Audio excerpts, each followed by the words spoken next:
In September of 1888, a man stayed awake for 3 consecutive nights, sitting inside a dimly lit tavern in Arles, France. He wasn't drinking, he was painting.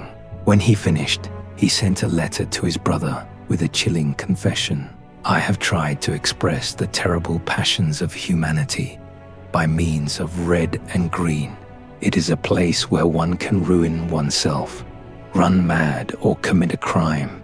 We are told the story of Vincent van Gogh's collapse as if it happened in a single, sudden moment of psychotic rage, a razor blade on Christmas Eve.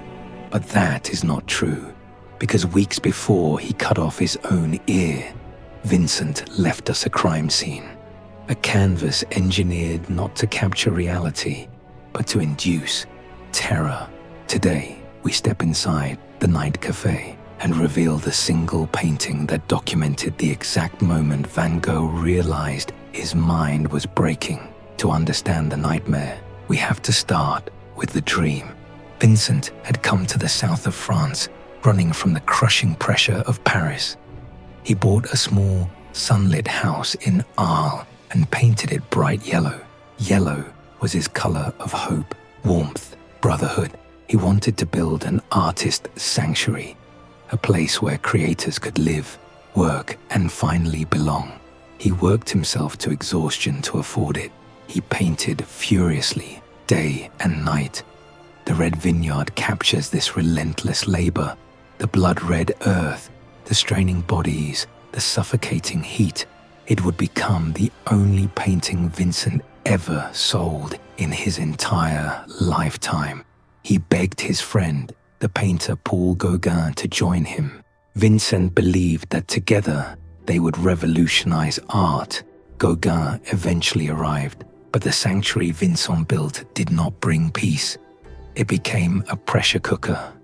2 unstable, obsessive artists trapped inside a tiny house, while Vincent's mind was quietly beginning to fracture.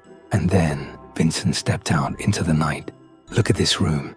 At first glance, it is just a late-night bar, a place for homeless wanderers and night owls to take shelter. But look closely at what Vincent actually painted. The perspective is warped. The floor does not sit flat. It tilts dangerously upward, as if the entire room is sliding forward, threatening to spill the viewer into the dark center of the canvas. And then there are the colors, blood-red walls clashing against a sickly, acidic, yellow-green ceiling. There is no warmth here, no comfort. Look at the lamps hanging from above. They are surrounded by massive, pulsating, sulfurous halos. They do not look like light fixtures. They look like burning alien eyes staring down at the patrons below and the people. They are featureless, slouched over tables, motionless, hollow. They are not talking. They are not drinking together. They are ghosts trapped in a room that feels like an underworld. Standing near the billiard table is the tavern owner, dressed in white. He stares directly out at us, not with a welcome, but like a warden watching over a prison. But that was not the strangest part. In color theory, red and green are complementary opposites. When placed directly next to each other without transition, they create a visual vibration, a physiological strain in the human eye. Van Gogh knew this. He was a master of color theory. He did not paint these colors by mistake. He deliberately selected a palette designed to trigger anxiety in anyone who looked at it. He was not painting a bar he saw in Arles. He was manufacturing a panic attack on canvas. Vincent felt his sanity slipping away. He felt the paranoia, the sleeplessness, the overwhelming sensory overload of a mind collapsing in on itself. And instead of hiding it, he painted it. The Night Café was a visual map of his own rising madness, created while he was inside the storm. And then, things became worse. The tension inside the yellow house reached a boiling point. Gauguin could no longer handle Vincent's erratic behavior, his sudden outbursts, his obsession. Look at how Vincent painted their relationship. 2 empty chairs. Gauguin's chair is dark, sophisticated, lit by a flickering candle.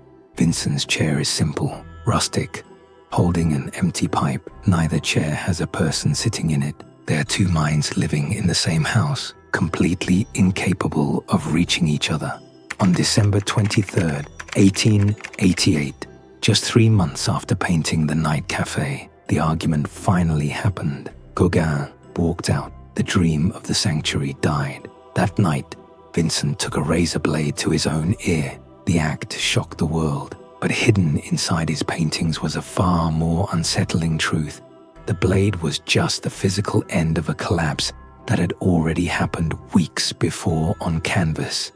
Here lies the tragic revelation of Vincent van Gogh's breakdown. We often think of mental illness as something chaotic and invisible until it explodes. But Van Gogh saw it coming. He felt the room closing in. He felt the colors of the world turning hostile. The Night Café was not just a masterpiece of post-impressionism. It was a cry for help, written in paint, a warning sign placed on the wall of history, telling us exactly what it feels like when the human mind begins to break. He painted the terror so that we might understand it, and over a century later, when we stand in front of that red and green room, we still feel the heat of his storm.